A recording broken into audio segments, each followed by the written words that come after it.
Today, on this occasion of the full moon day, which also is the day when one of the days when the Buddha Shakyamuni Buddha showed miracles, and this month is called the Tibetan month calls the month of miracles, and we have this tradition of giving teaching and reading the Jataka tales. I don't know if it coincides with the Tibetan calendar dates, but during the time of the Buddha, it's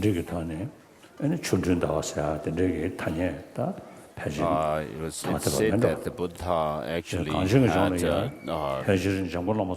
contest of miracles with non-Buddhist masters during his time.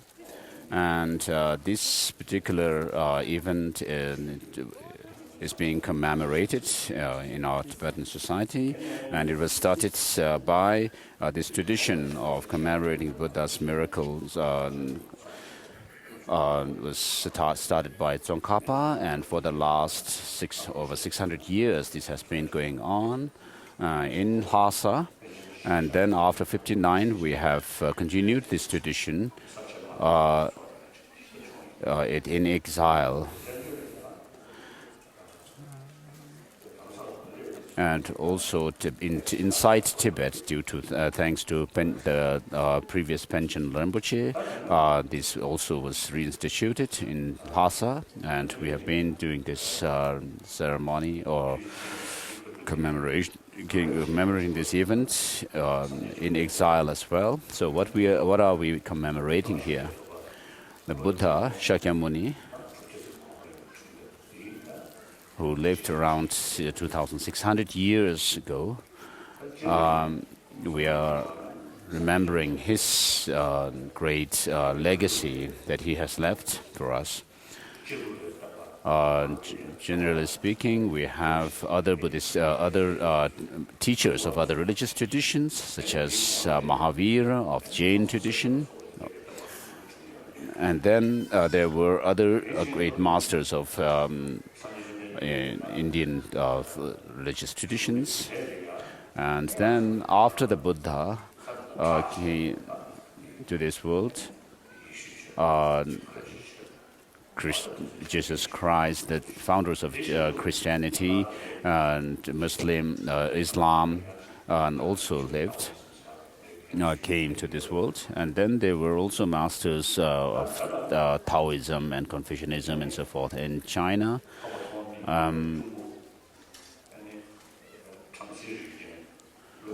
So Master Vasubandhu, who was the younger brother of Asanga,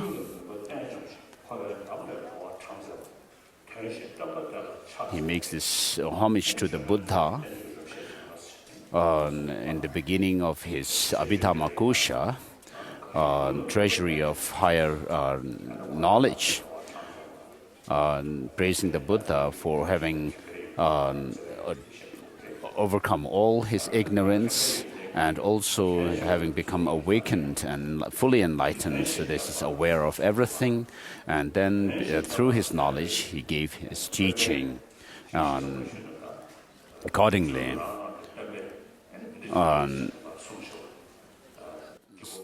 The Buddha, according to Vasubandhu, the Buddha gave teaching which is about reality. of things. So the Buddha himself has said, O monks and scholars, just as gold is tested by rubbing, cutting, and burning, likewise you should check, examine my teaching and accept it, but not out of your devotion to me. And so he was referring to the monks, his disciples, and also the scholars. So just as gold is tested for its quality by burning, cutting and rubbing, likewise, the Buddha says, so just as the gold is tested like that, you should thoroughly examine my teaching as well. And so he asked his disciples to investigate into his teaching. And so with regard to his teaching, there are teachings which pertain to what is obvious to us senses. And so you have to check whether the teachings go against what is obvious. And then there are other sets of knowledge which are slightly obscure to us or hidden to the perceptual senses, and therefore you have to use inferential cognition, and therefore you have to use reasoning to come to the conclusions of those phenomena. And regarding the obvious things, we don't need to use reasoning as such to prove them. But regarding the slightly hidden phenomena, we need to use logic and reasoning so that we can draw conclusions, saying if something is this, then it should be that, and so forth. And in that way, having gained knowledge of what is obvious and also the slightly hidden phenomena through inferential cognition, then when you confirm these things pertaining, the teaching of the Buddha pertaining to these things, then you should also be able to come to the conclusion of what the Buddha has said, and which actually the teachings which pertain to the very hidden phenomena, or extremely hidden phenomena, which cannot be either accessible to the direct perceptions as well as the normal inferential cognition, and therefore, based on the knowledge of the two things, phenomena, then you have to come to the conclusions of those teachings to be true, which are the teachings which teach the very extremely hidden phenomena. It's not just that you have to take those things, those teachings out of blind faith as such. So in this way, you have to check the teaching of the Buddha and try to see if his teachings are inconsistent with one another. And then you should also accept the teachings which actually stand to the test of reasoning. If they are true, then you have to accept them. So regarding the term, the Buddha, which in Tibetan is Sangye.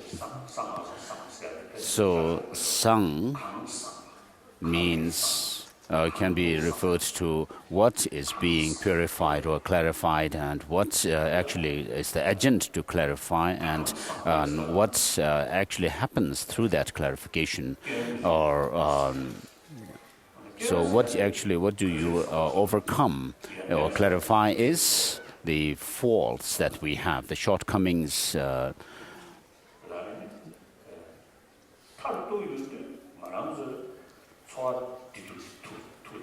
So it all comes down to our own experience of happiness and pain and pleasure. We all don't want pain, but we all want pleasure, good experience.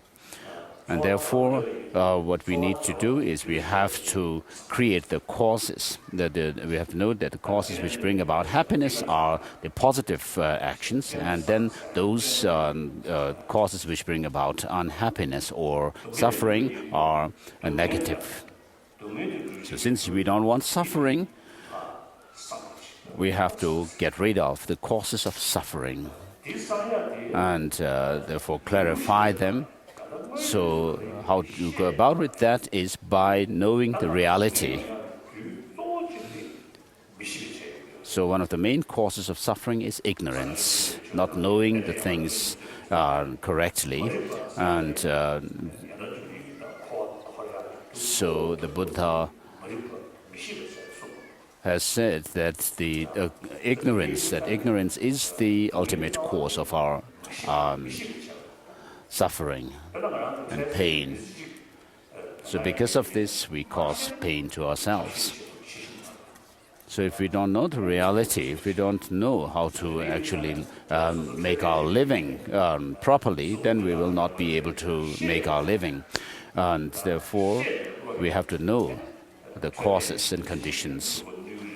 And then also with regard to health, we have to know what actually helps our health and what actually harms it. And then accordingly do what is necessary to overcome unhealthiness. And therefore, in the world, education is considered very important. Because of ignorance, people find it very important to overcome ignorance. And now, in order to overcome ignorance, we have to know the reality, which goes, this knowledge of reality goes totally or directly against this ignorance. And so the shortcomings or the faults that we have, in order to overcome it, we have to, the suffering, for example, because it comes through ignorance, we have to know the reality of things. Of course, within the knowledge of wisdom, we have the wisdom or knowledge of conventional phenomena, and then also knowledge about the ultimate nature of things. And so, with regard to the Madhyamaka philosophical view, in order to know that things are merely designated, that things are dependent in terms of being designated, we have to know the causality of the workings of causality.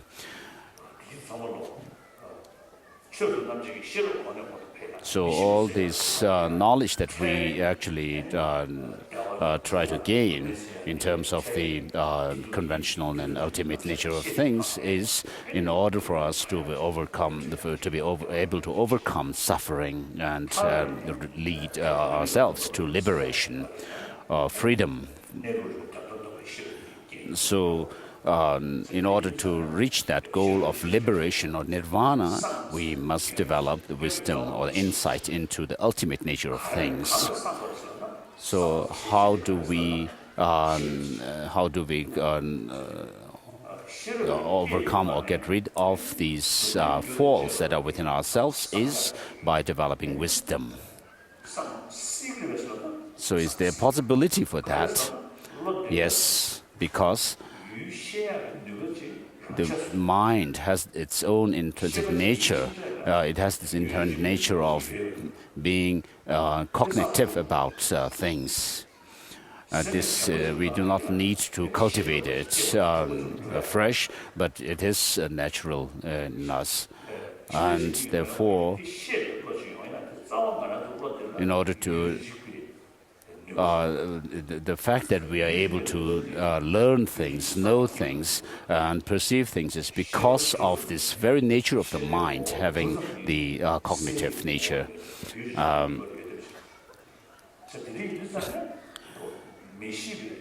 And so, because the mind is able to perceive its object, which is natural to it, therefore, the lack of it is ignorance, and therefore, since the mind has the nature of knowing and being aware and also clarity, we have this natural potential within us to know things, and therefore we can learn about things and go through the process of listening or studying things and then contemplating or reflecting on them and then doing meditation. So with regards to reflection, you should not just say, oh, this is so because my Lama says so, my teacher says so, but you have to try to use your reasoning and also try to see if the teachings actually are about the obvious things that we can see. And so the inferential or the wisdom drawn through reflection should also finally get back at the perceptual knowledge of things. And so we have to use reasoning, investigate into the teachings. It's not enough just to listen to some teaching or lesson from a teacher and say that, oh, this is it, because my teacher says so. So after having listened to the teachings, then you should actually try to use reasoning and logic, whether there is any inconsistency in the teaching or whether there are any reasons to support it or not. And then you should, by using the reasoning and logic, you should gain conviction and in the teachings. And then when someone else challenges you, you have reasons to prove what the teacher has taught. And otherwise, if you say, oh, this is so because my teacher says so, then if someone asks you, how about if you ask your teacher whether this is true or not, and if you have to say that, oh, my teacher is not so sure, then it's not so good to believe in things without reason. And so within the teaching of the Buddha itself, there are those teachings which we can take literally and those which we cannot take literally. And so those which cannot be taken literally are said to be provisional teachings. Whereas those which can be taken literally, or in other words, the teachings which actually teach, the teachings of the Buddha which teach the ultimate nature of things are said to be literal teachings, definitive teachings.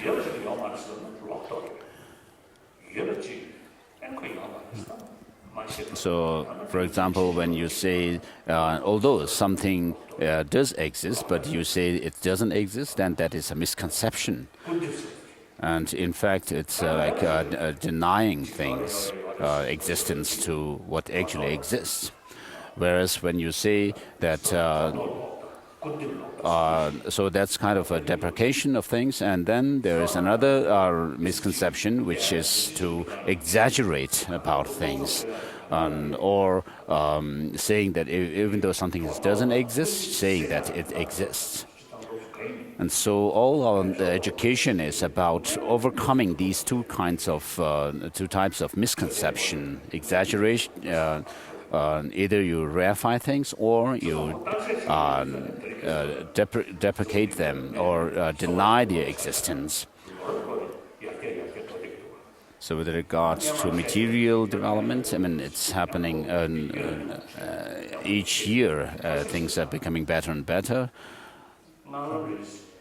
But we cannot go with what is accepted generally out of custom, but we should use reasoning and actually investigate into them. And through investigation, if you say, oh, maybe this was so-and-so, and maybe we believed in such and such thing before in the past, but then today, when we check them, we find mistakes in them, therefore we cannot accept them. So in this way, you have to come to conclusions about the reality of things.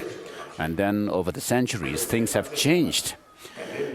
Our beliefs have changed about material things. And without doing any investigation, but accepting things just blindly, we make mistakes. And so it's very important in Buddhism to examine the teaching of the Buddha.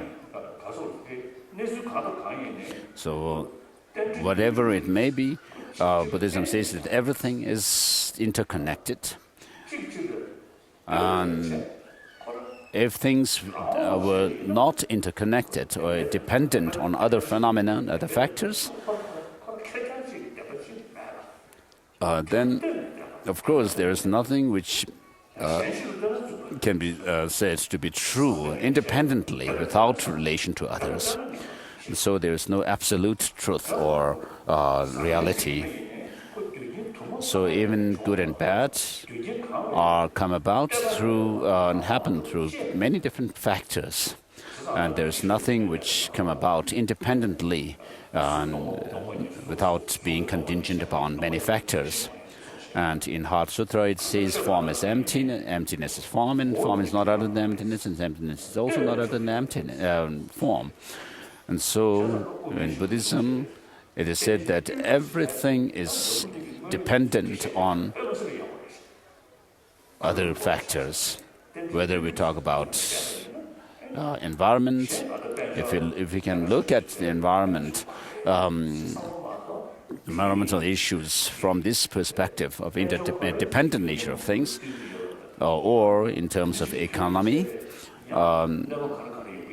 if we are not able to see how things actually can happen and what are the pitfalls that we may actually fall into,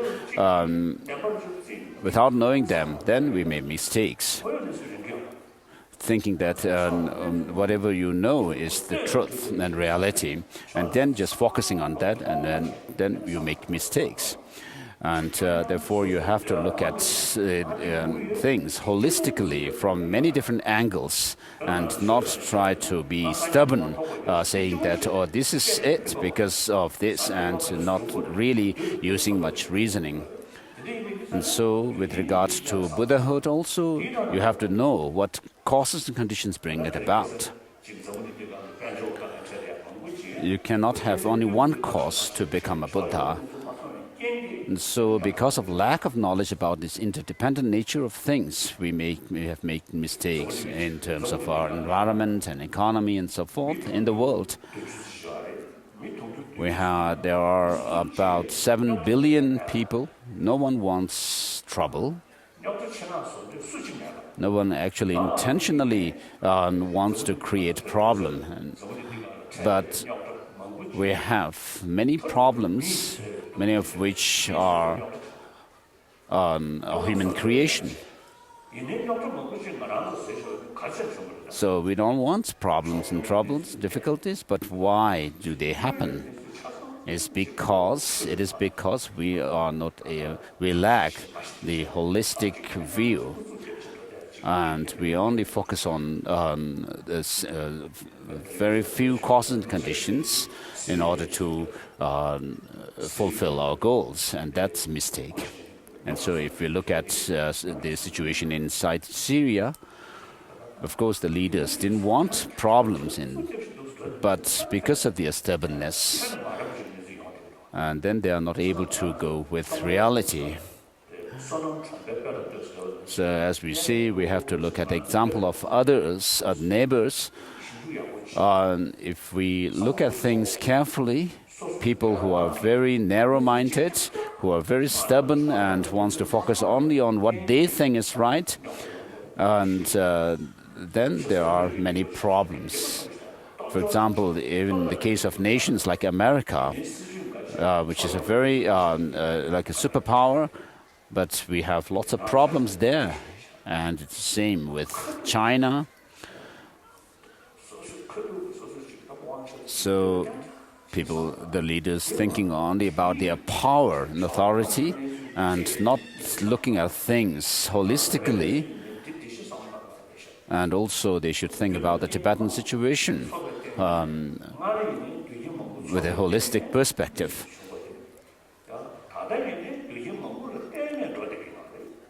So things have happened in the past through many different causes and conditions, and it's the same today.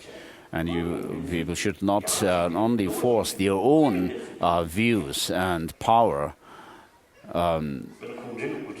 but actually try to do things according to reality. So sometimes the Chinese leaders are very selective in what they want to hear about them, and they are not doing things according to reality. And so they have to do things according to reality. Deng Xiaoping has come up with this idea of finding truth through facts. So this is also consistent with the teaching of the Buddha. So why do we need to do that? Do we need to find truth through facts? Is because we don't want suffering, and we have to overcome suffering. And suffering has not come about without cause, but it has come through causes and conditions. So even the insects, the smallest insects, don't want suffering. And therefore, what we have to do is know the causes and conditions which bring about suffering and try to overcome them or avoid them.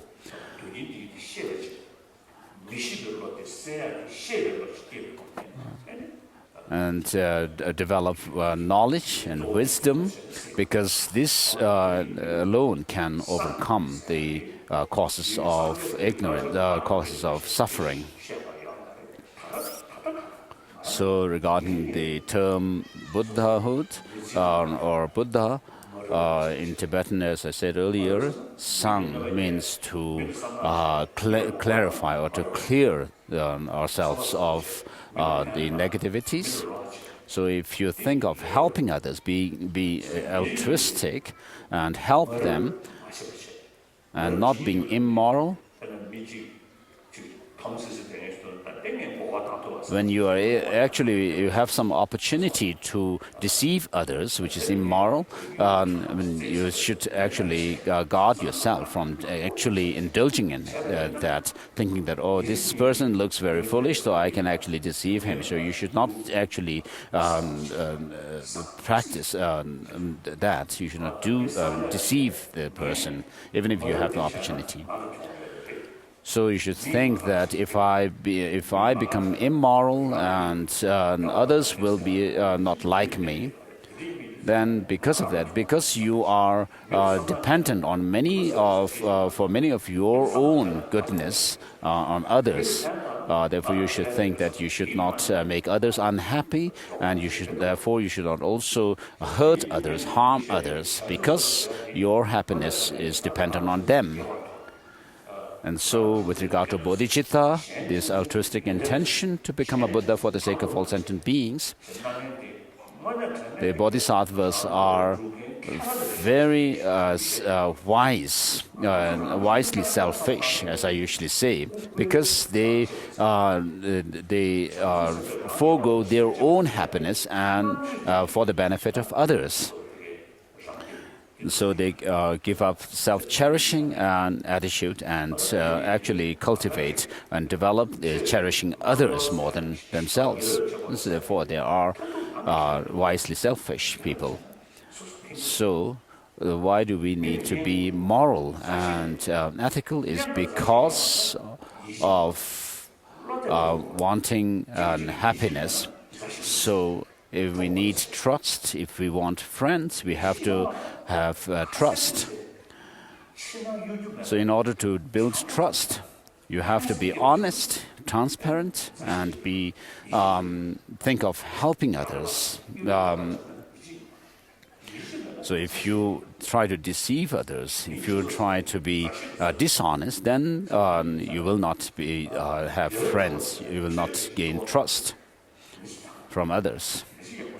And so when we talk about being moral and ethical, it is for our own benefit as well.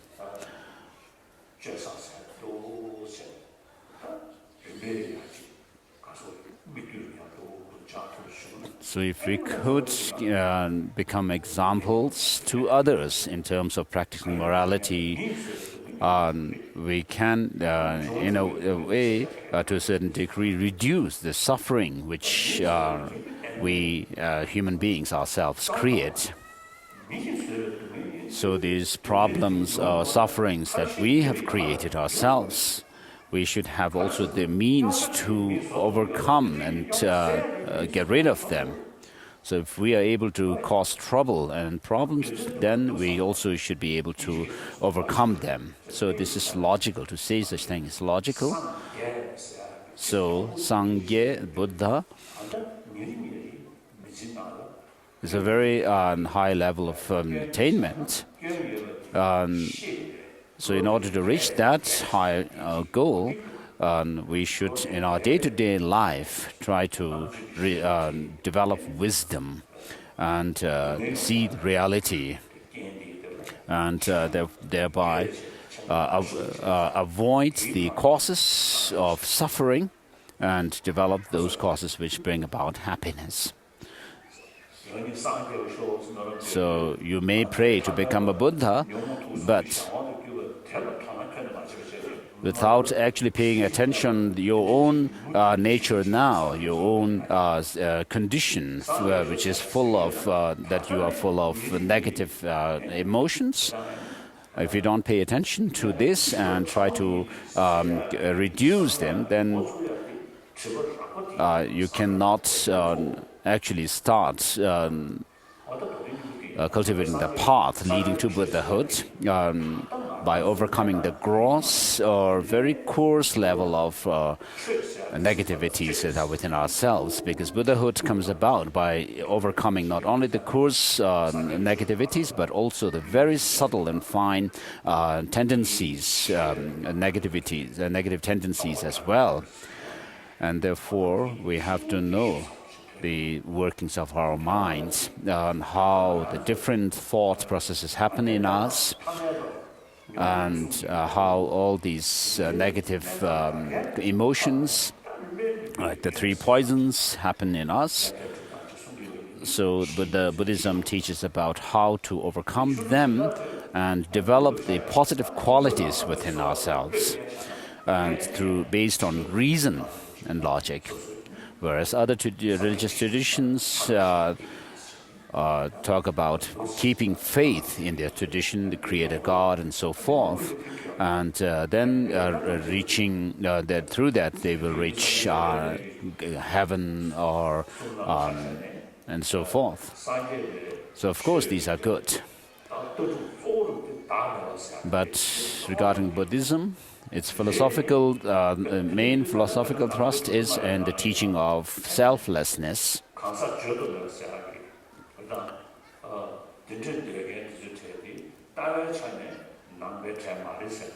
So when we study philosophy and Buddhist philosophy, we say that those, even some certain Buddhist followers, philosophically may not be considered Buddhist as such from that point of view.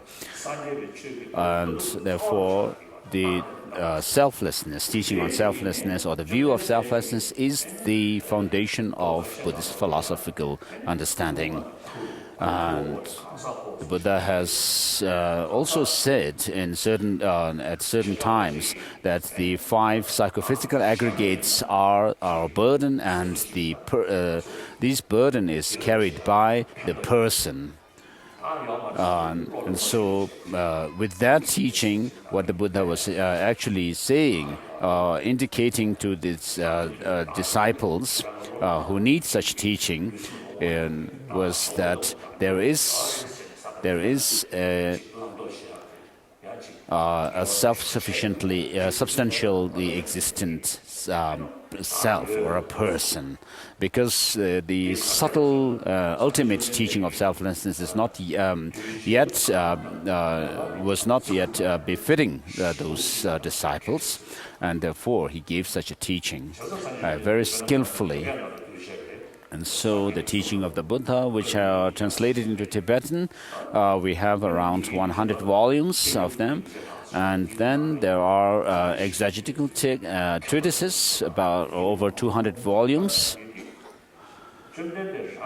So all these teachings, all these volumes of teachings have many different philosophical views that are taught according to the mental predispositions of the different disciples.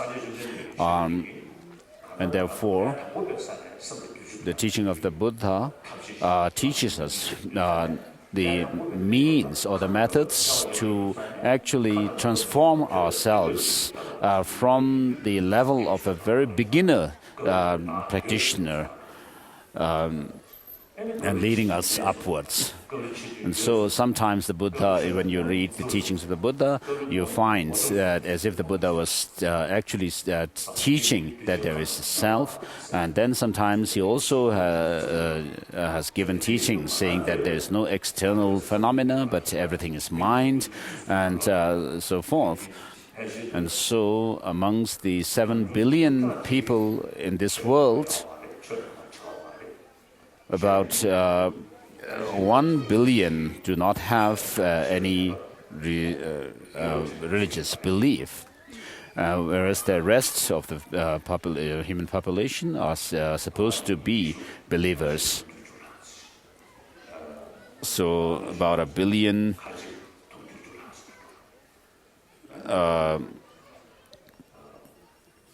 so there may be 1 billion Christians, 1 billion Muslims, and so forth. So I saw recently in a paper, I saw where it said that out of the 7 billion, 6 billion are believers. So it said about 6 billion are believers, and little more than 1 billion are non-believers. So which means about a sixth or the seventh of the human population on this earth are non-believers.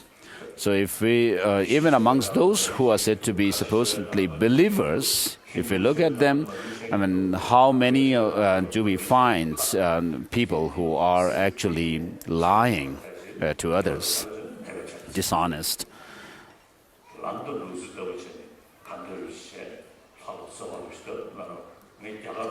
So we cannot go about with these teachings. If you are following any religious faith, you cannot go about with them just as if it's a custom for you. So I tell Indian friends that India as a whole is a religious country, whereas there is so much corruption in it. So this is totally contradictory. So whereas you believe in God or some higher power and make prayers and requests to the gods, but while doing that, on the other hand, if you indulge in corruption, you are actually not paying heed to the teachings or the God that you believe in. So no God has taught us to be dishonest and deceive others.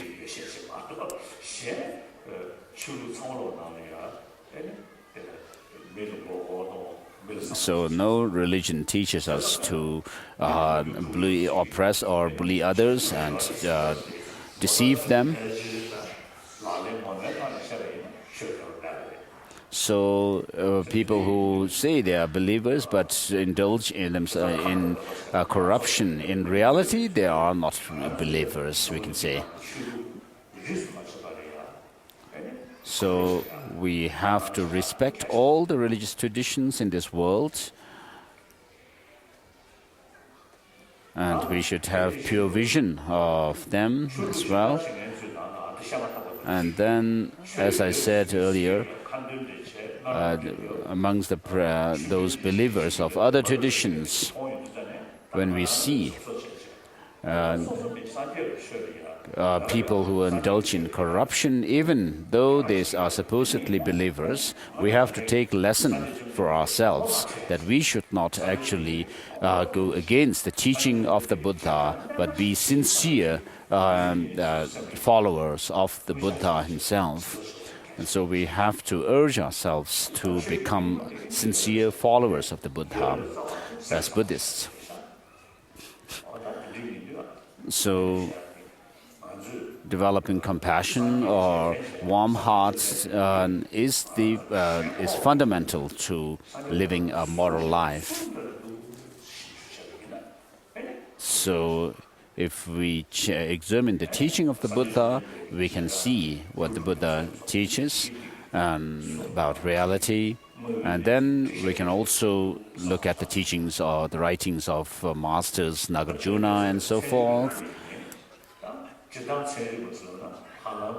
And today, even amongst scientists, usually when we talk about scientists, people in the West have this idea that scientists are non-believers, atheists. Whereas today, we have, of course, a genuine scientist should be unbiased, who should not say, "Oh, something is something is this and that," because this is a tradition, or this is what we have been believing in. And so, even though some scientists may have said something in the past, but we should still investigate the truth about it. And so you have to be, scientists have to be unbiased. So those who are unbiased, scientists who are unbiased,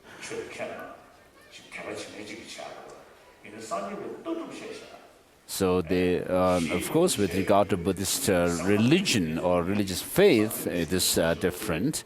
Whereas the science that we find in Buddhism and also Buddhist philosophy are appreciated by these unbiased, impartial scientists. And scientists who are neuroscientists also having done experiment and investigation into the mind by using the knowledge that they find in Buddhism, they have found it very useful to bring about peace of mind. And so the teachings of the Buddha are something which we can verify through experiment and investigation. So do you understand? Do you get me?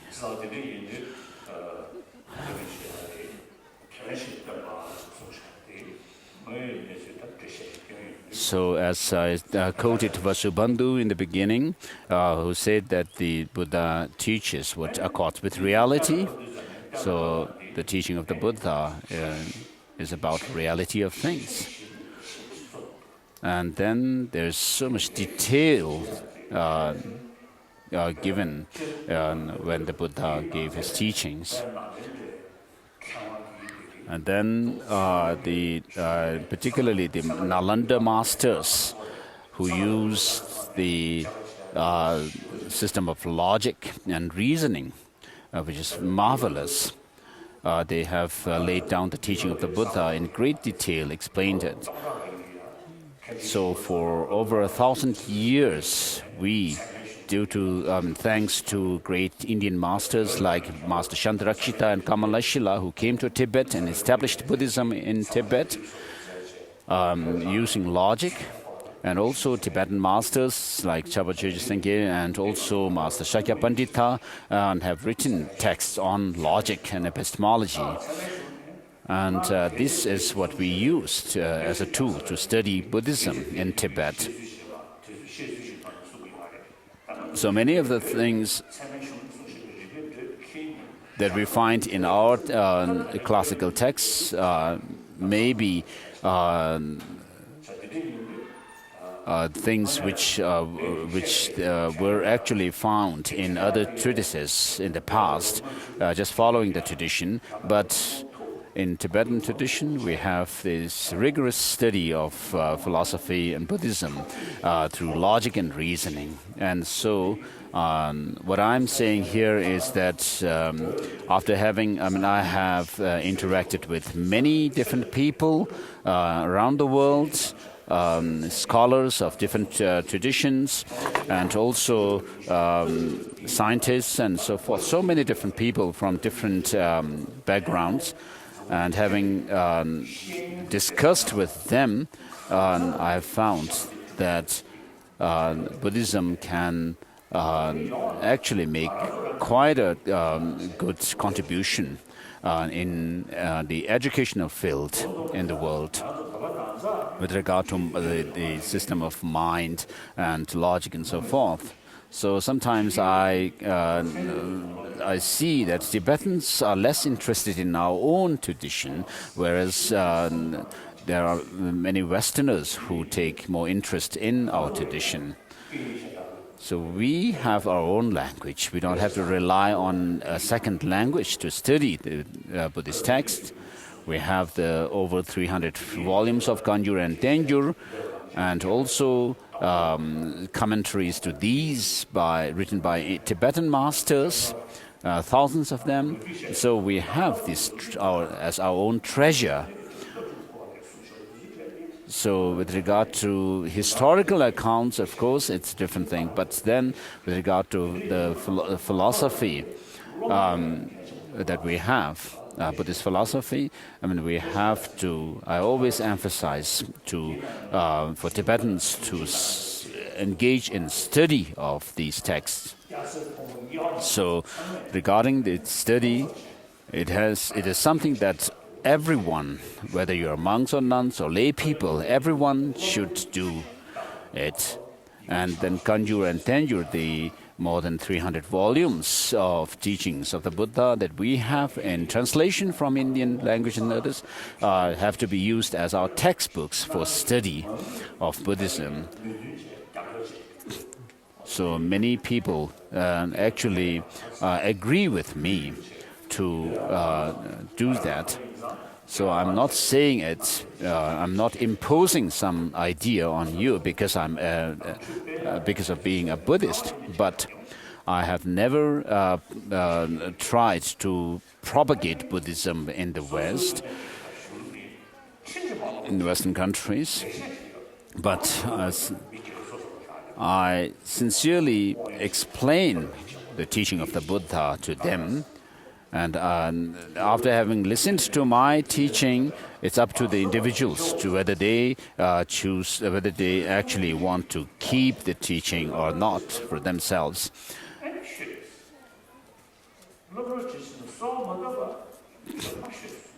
So even in our own tradition, for example, in the Vinaya text, it is said that unless you are requested to give some teaching, you should not go ahead and give teaching to others. And then even after, when you are requested for some teaching, you should not right away accept or agree to do that. You have to check the person who is requesting you the teaching. And then when you find that person to be really sincere and earnest in listening to the teaching and then receptive to the teachings, then you should go ahead to give the teaching to them. So I give lectures around the world. So I never tell them that they should be Buddhist, or I never tell them that the Buddhism is the best religion. So it seems these monkeys are very happy today because of the good weather. They're jumping around. His Holiness is saying, whatever you do up there, please don't pee on people.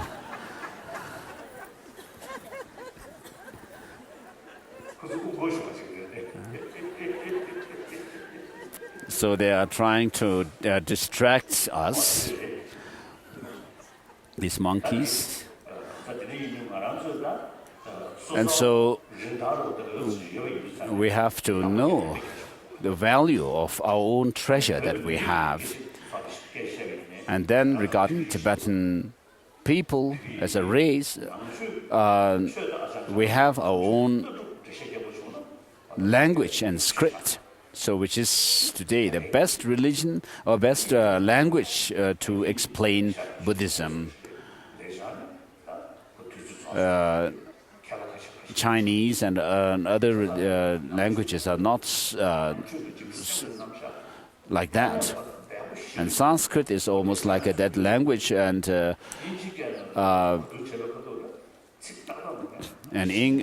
even in English, we don't sometimes find the precise words for different vocabulary in Buddhism, and whereas when it comes to modern science, of course, Tibetan language is not sufficient, still not sufficient. Whereas when it comes to Buddhism and Buddhist philosophy, Tibetan language is the best. So we have this language to ourselves. We don't have to rely on any other language so we have to become aware of this value of our treasure. So when you have valuable objects like jewelry or money and so forth, you have to put it in some safe. But with regard to knowledge of Buddhism, it is not like that. Even if you may put your text in some box and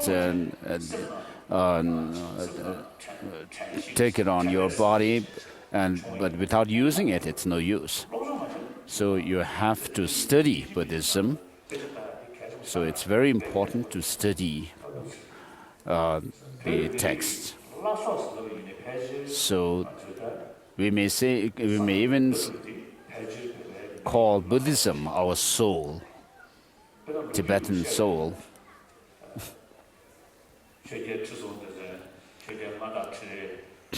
So if you look at history, during the times of Tisung Dezen and Chiraba Chen, we made so much progress in Buddhism. And then later on, Tibetan nation became dispersed and fragmented.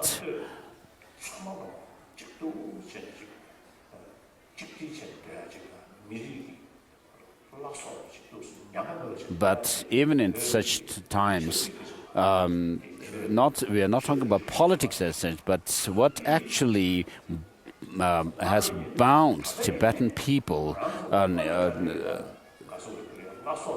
together, the whole of the Tibetan nation is our own religion and culture and language. So this is what we should actually think of preserving and promoting.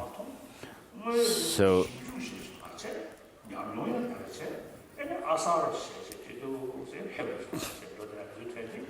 without knowing the treasure that we have, and if we are not careful, then we may lose what we have. And so in whatever field, whether it's science or economy or environment or politics, whatever we may be engaged in, you have to know the reality of things and then go and act accordingly. So this is my general introduction to Buddhism. So Je Rinpoche Tsongkhapa has praised the Buddha for teaching what accords with reality.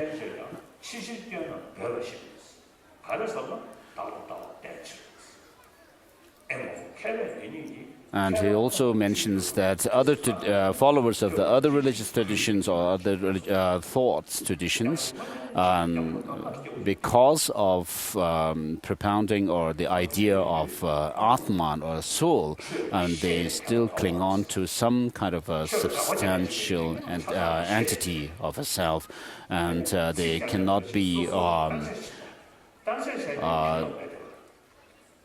they cannot attain nirvana as such because of that.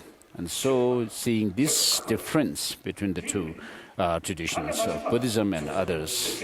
The Master Tsongkhapa praises Buddha.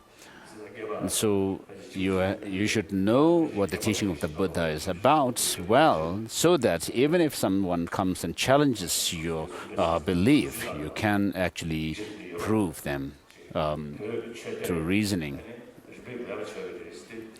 And then in the past, the communist Chinese have said that Tibetan's Buddhism is only blind faith, and they have even some documents where they have said that in the 60s, the Chinese government has said that as science progresses, these blind faith will go away. But now we are in the 21st century. We are in the year 2013. But still, Tibetan Buddhism has not vanished. So even great, well-respected and renowned scientists admire Tibetan Buddhism, and which actually strengthens our religion and our philosophical tradition. So as I have been interacting in discussions with scientists for over 30 years, I became rather confident to hold a Mind and Life conference in our own monastic institutions. And so recently we had the Mind and Life, 26th Mind and Life conference in Drepung monastic institution, of which there is, of course, video and audio recordings. And so the scientists were really happy, and they also visited the monastic institutions. And also because of the good interpreter, they really were happy to be there. So for about a week they were there. These renowned scientists stayed in the Tibetan community, and during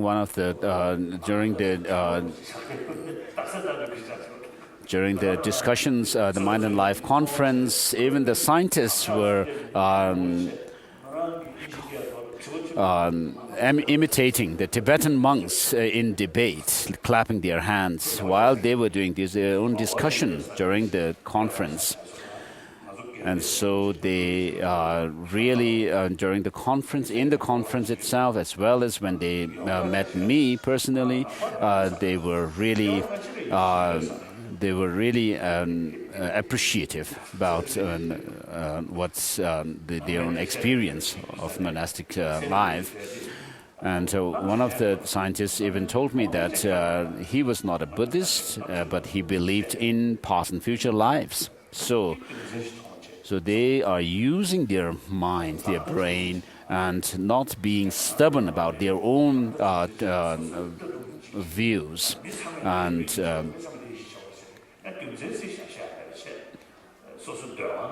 they were not trying to impose their own views and beliefs on others without any reason. But of course, they have learned Buddhism, and they admire it. And so in Buddhism, the Buddha has taught that things do not come about causelessly. So the Buddha himself, in the beginning, was like us, totally ordinary sentient being. But because of the causes and conditions coming together for him, he was able to apply the antidote to the negative, destructive emotions, and cultivate the three trainings of morality, concentration, and wisdom, and then overcome all the negativities and become fully enlightened. And when the Buddha appeared in India around 2,600 years ago, according to the Mahayana tradition, he came as a supreme emanation form of Buddha. Whereas he had become enlightened long time before that in the form of Sambhogakaya. And so that in turn happens when somebody attains what is known as Dharmakaya. Within that there is the wisdom Dharmakaya, the omniscient mind, which knows everything in one time, everything simultaneously. In other words, that mind is able to see both the truths directly, intuitively, and therefore, in order to be able to attain that, you have to overcome the defilements that are within our mind stream.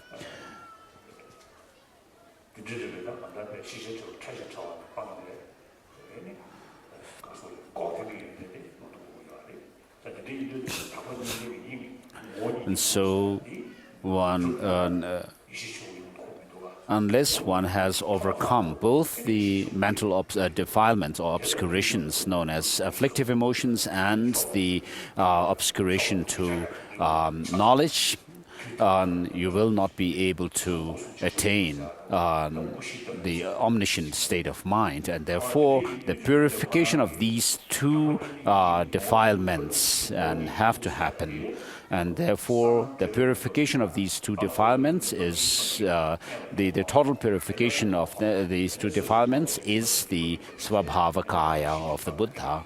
And so, when you attain Swabhavakaya, then you also attain Jnanakaya, and you become a completely enlightened one, and attain Sambhogakaya, and from there emerges the Nirmanakaya, or the emanation of form of a Buddha.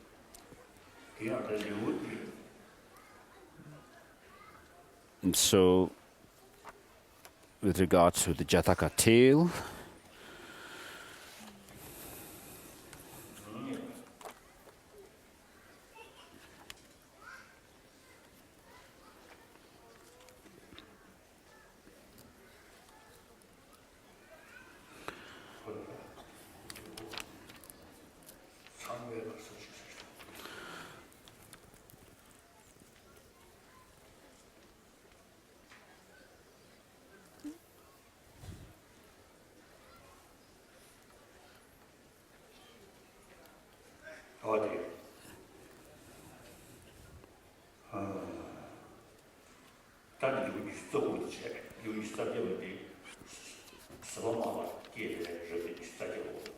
so the 28th chapter is the chapter on teacher of restraint.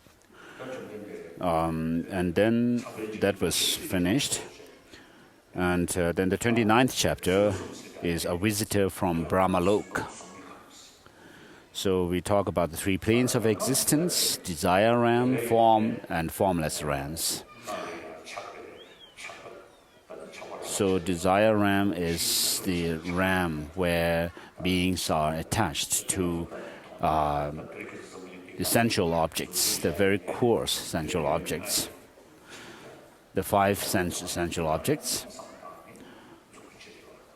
So our material development happens focused on these sensual objects, whereas in the non-Buddhist tradition,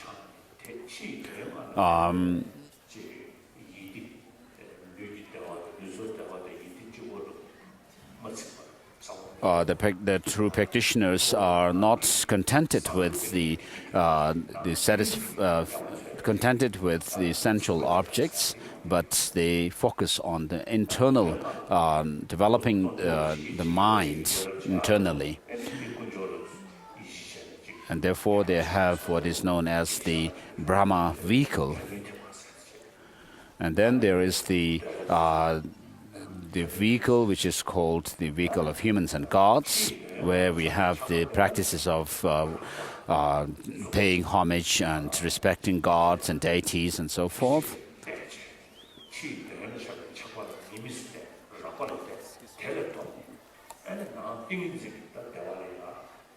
And then there is also some vehicle which focuses on cultivating concentration, single-pointed concentration, and without being attached to the 5 external essential objects. I was supposed to go to Mahakumbh Mela, one of the Indian festivals. So when we set a date, and then the situation was not good, and then we also set another date, and because of the weather, I couldn't go. So I felt very sad for not being able to go to Mahakumbh Mela this time. So I had been to 3 of the Mahakumbh Melas, which happens every 12 years. So the next Mahakumbh Mela is going to be when I am about 90.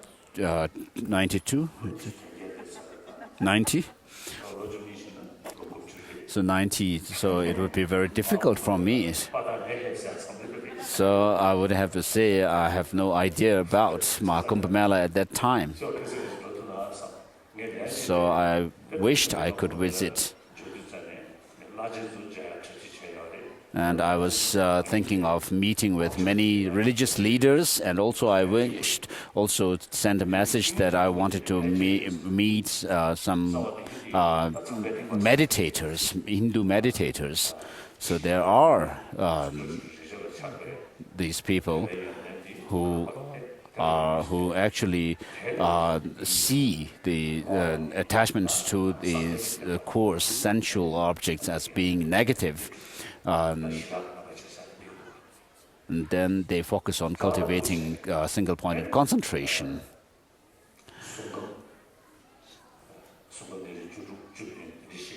So in our classical text, there is mention of 16 different levels within this form realm.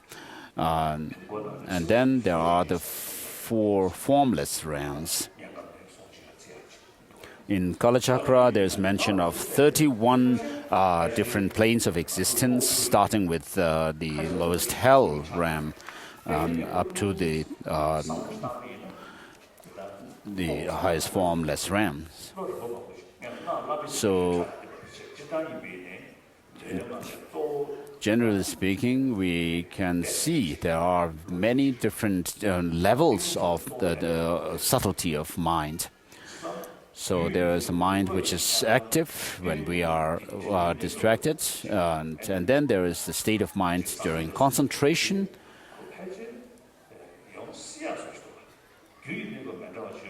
And because of the difference in the causal level, we can say that there are the results which also are different in terms of the subtle degrees of mind, the levels of subtlety within the mind. So earlier, in the beginning, we made the mandala offering with the Buddhist cosmic structure, with Mount Meru in the center. We made this offering, Mount Meru surrounded by the 4 continents and then the subcontinents and so forth. But with regard to Mount Meru, if it's supposed to be an object that is accessible to our direct perception, we should be able to see it, whereas we cannot see it. So in our logical texts, there are arguments against non-Buddhist traditions for non-Buddhist beliefs and thoughts, saying that, oh, if you say so, it has to be accessible, because what you are saying is something not hidden phenomena, but it's something which is obvious to the senses. And while we argue against them with such reasoning, if we cannot actually put up with the same logic for when it comes to our own tradition, it's not so nice. So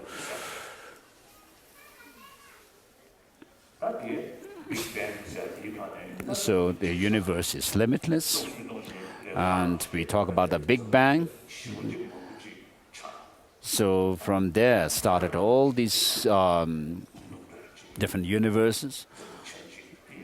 Of course, with regard to the creation or the evolution and then destruction finally of the different world systems that are explained according to science, they also are accord with what our classical texts say. And then there are the subtle elements of fire and so forth that are taught in our texts. So in Mahayana Uttara Tantra, there is mention of the five elements, like space element, wind or air, and then fire, water, and earth. So when it explains about the evolution of the universe, it starts with the space element, then comes the wind, and then the fire and so forth. So there is space first, so which is inanimate. And Kyesum Norsang Gyatso, one of the Tibetan masters, has said that when someone actualizes what is known as the luminous or clear light nature of the mind, there is this experience of as if the spaciousness or emptiness. And so even in the tantric text, there is the use of the four empties.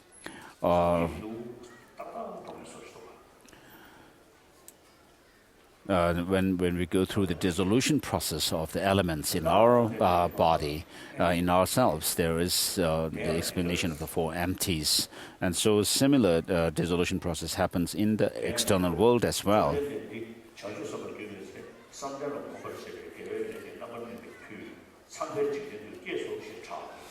So to go through the Jataka tale, it is said that the Buddha was once born in one of the Brahma worlds.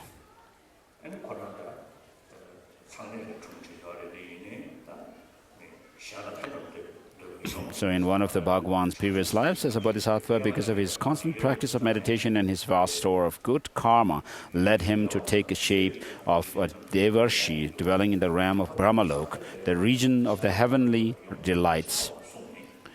Through the ripening of the merits engendered in countless past lives, he had earned the privilege of enjoying the blissful meditations of gods. So, even when the Buddha was born in such a realm, he continued the practice of cultivating or further cultivating the bodhicitta, the altruistic mind of intention to become a Buddha for the sake of all sentient beings. So the story is about the Buddha being born as a bodhisattva in the Brahmalok, and he was to tame an evil king who did not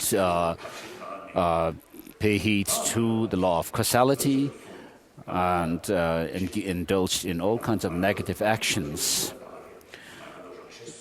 And so the essence of the message here is we all don't want suffering, but want happiness. It is our own experience tells this to us.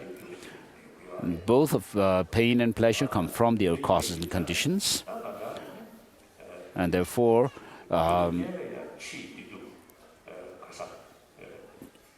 with regard to the causes and conditions of pain and pleasure, or the pain and pleasure themselves can be categorized into the physical and the mental. So physical ones are something which is common to even the animals. When they have their fill, they have no danger, and then there is no problem with weather. Of course, they live very happily. Whereas us humans, we have this marvelous brain with which we can actually think about different. We have lots of thought processes going on in our head, and so the physical pain and pleasure compared to the inner or mental pain and pleasure is negligible, and the mental pain and pleasure are much stronger.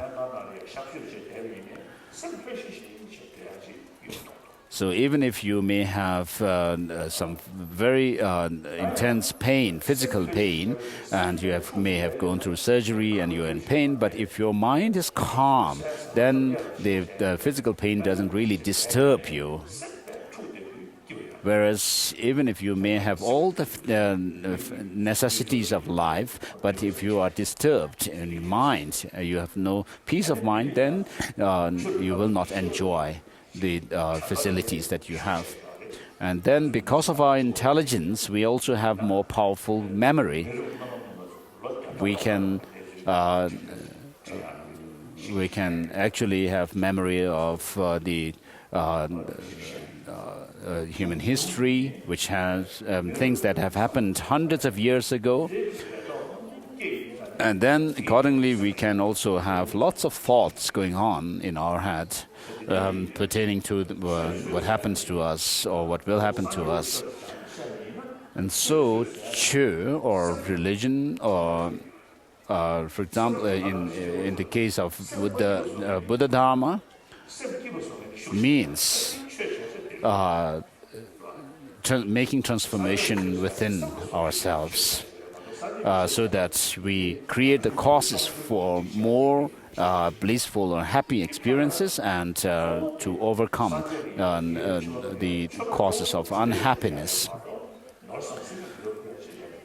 So when we talk about making offerings to the Buddha, Dharma, and Sangha, and Lama, and so forth, the main offering is our own practice of Dharma, which is to say, to make transformation within ourselves, to overcome our negative emotions. And so Milarepa, Jitun Milarepa has said, I don't have the material offerings to give to my teachers, but I have the offering of my practice to please my Guru. And so, without actually applying the teachings within yourself to make internal transformation, even if you may go around the temple and make offerings of material things, it will not help much. And so, Chu, or Dharma, mainly is about making transformation within. And so, in this story, the king finally sees the reason and logic in practicing the Dharma, and then became tamed with the help of the Bodhisattva. Through the ripening of the merit engendered in the past lives, he had earned the privilege of enjoying the blissful meditation of God. However, because of his practice of compassion in previous lifetimes, even this supreme joy did not turn him from the desire to benefit others.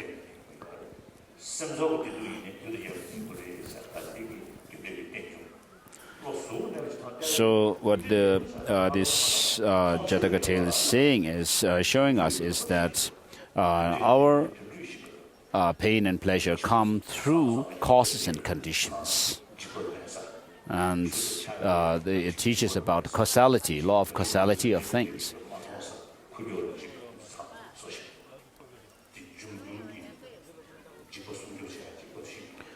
So even the animals are able to sense threats to them, what threats may come to them, and then they accordingly protect themselves. Their birds make their nests in safe places where there is no threat or danger, and And then this story also teaches about the past and future lives, which has to be understood on the basis of the continuation of the mind, the continuity of the mind. Some scientists, modern scientists, say that there is no such thing as a mind, separate from the brain.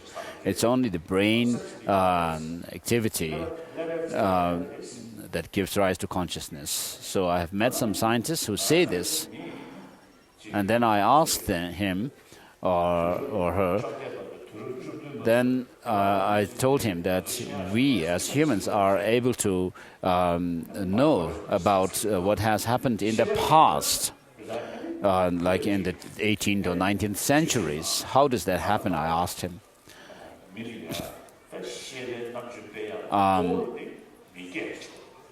I mean, he didn't have much explanation. And so we have, as humans, our language. And then, accordingly, we also have the different vocabularies. And these vocabulary also are used according to our own thought processes. So within the mind, there are those which are perceptual, and then there are those which are inferential or conceptual mind.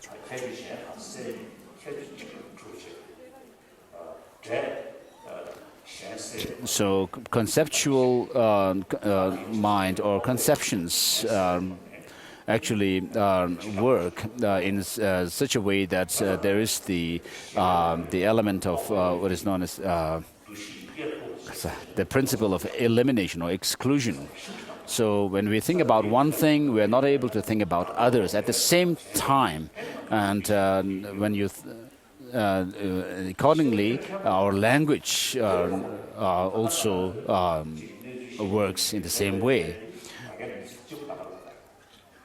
So the brain that we have is only for one life.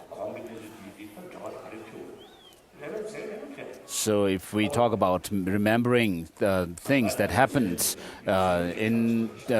happened 2 or 3 centuries ago, I mean, how do we explain it on the basis of the brain cells itself?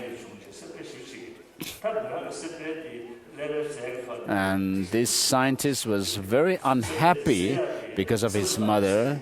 He was worried about his mother, and how should he actually get rid of his worry?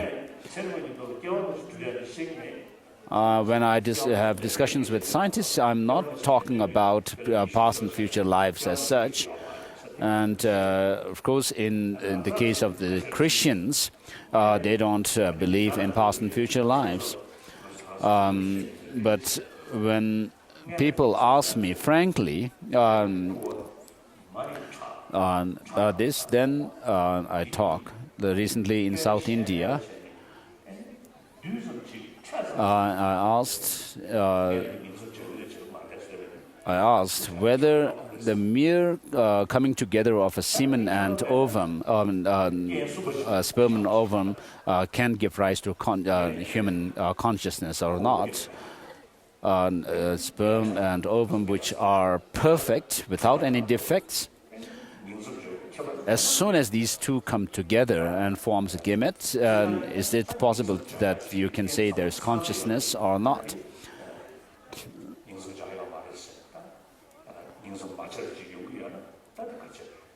So why does that happen? If right at that point, if there's no conception, so this shows there is a third condition necessary for conception of a human being. And so this birth or conception has the relation to what is also known in the 12 links of dependent origination as becoming or existence.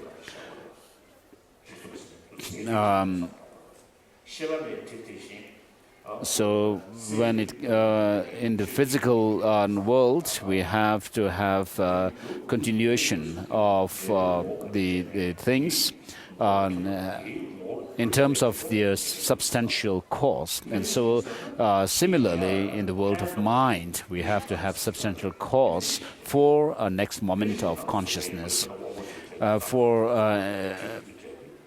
Whereas for the what is known as a cooperative condition, we can have, even if a mind has its own substantial cause, there could be cooperative conditions which are physical. And therefore, the substantial cause has to be a previous moment of consciousness or mind.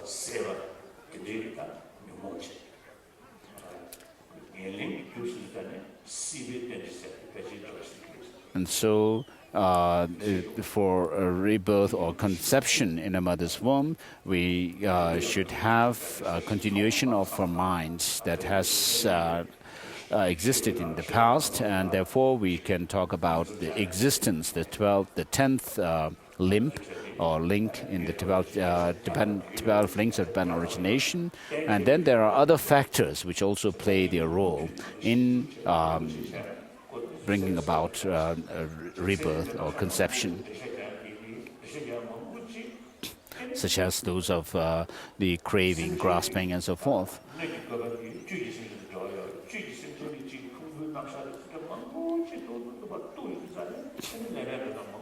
So the external world in which the sentient beings live have also some connection with the sentient beings who are born into it. And within the sentient beings, we have the different subtle elements. And therefore, within these different elements comes also that of the consciousness element for rebirth to happen. So worldly people absorbed in things sensual or material become thoughtless, but the virtuous, even when absorbed in the delight of meditation, are never distracted from their task of helping others. And so it happened that a great being was gazing down on the desire realm below, a sea of moral illness, disaster, and calamity, where hundreds of painful occurrences, evils, and suffering continually afflict living beings. In this realm, where compassion finds its sphere of action, he perceived the king of Videha, Angadina by name, wandering in a wilderness of harmful views, partly from association with bad company, partly from his own strong attachment to wrong views. The king had come to believe that there is no other world than this one, and that no one can be certain of the results of good and evil action. Following this view, he lost all interest in spiritual pursuits and turned his back on acts of charity. He scorned good conduct, and because of his lack of faith, felt nothing but contempt for the holy books and for those who led virtuous lives, laughing at the tales of other realms, disrespectful of everything holy. He showed little honor to Shramanas and Brahmans, and gave himself over to sensual pleasures.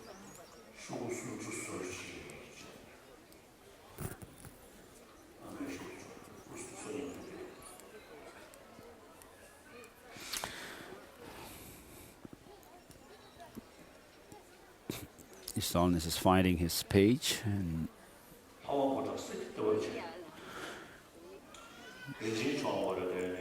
he who steadfastly believes in life hereafter, where good and evil ripen naturally into happiness and suffering, finds balance and stability. But he who rejects faith is caught in the web of desire. Consequently,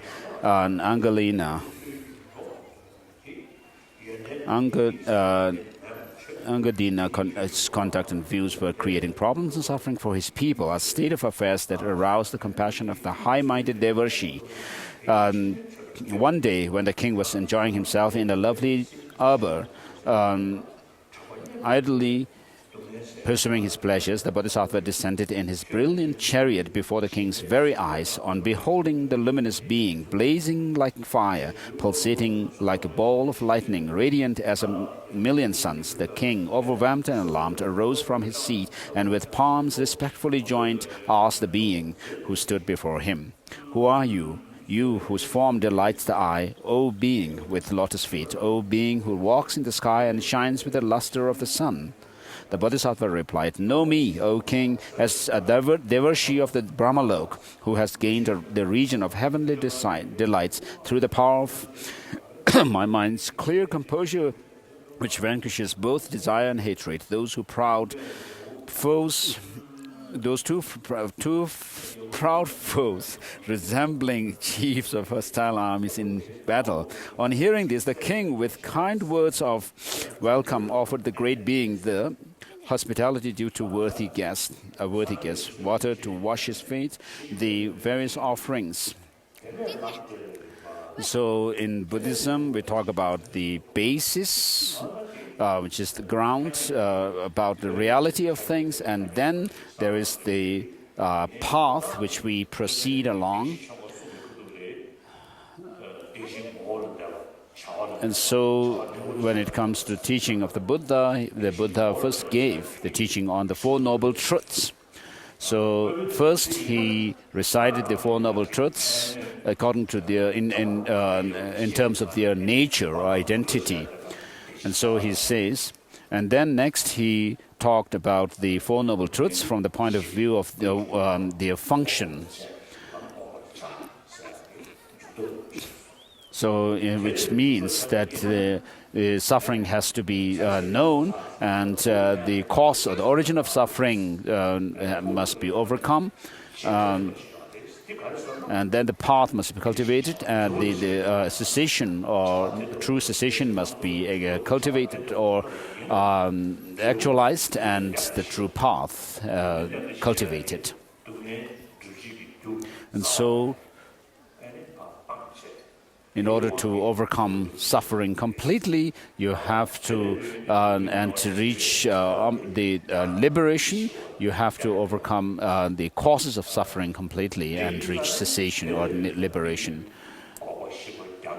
And therefore, the cessation,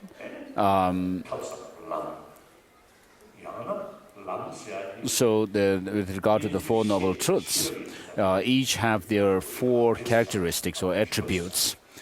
And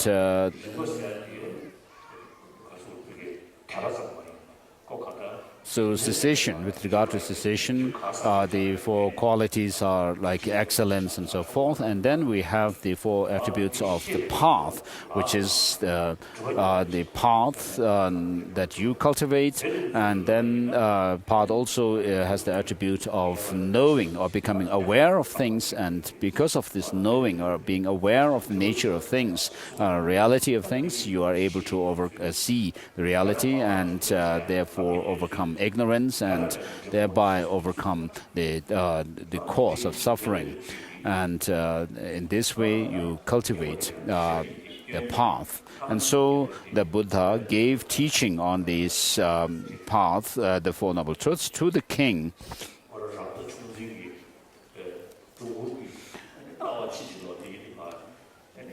And was able to get rid of his wrong views and also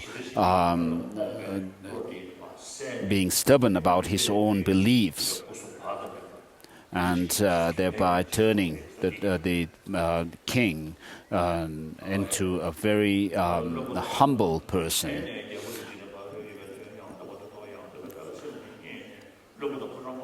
Water to his feet and various offerings, gazing admiring on the devarshi's face. The king asked the Holy One, "You are wonderful indeed to be able to float in the air so effortlessly, even passing through walls. Tell me, O being bright as lightning, how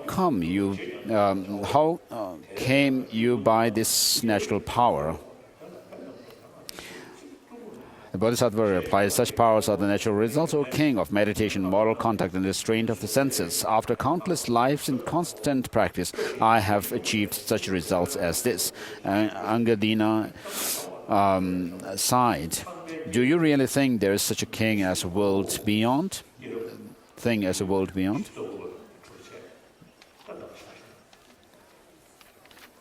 So His Holiness stops the Jataka tale.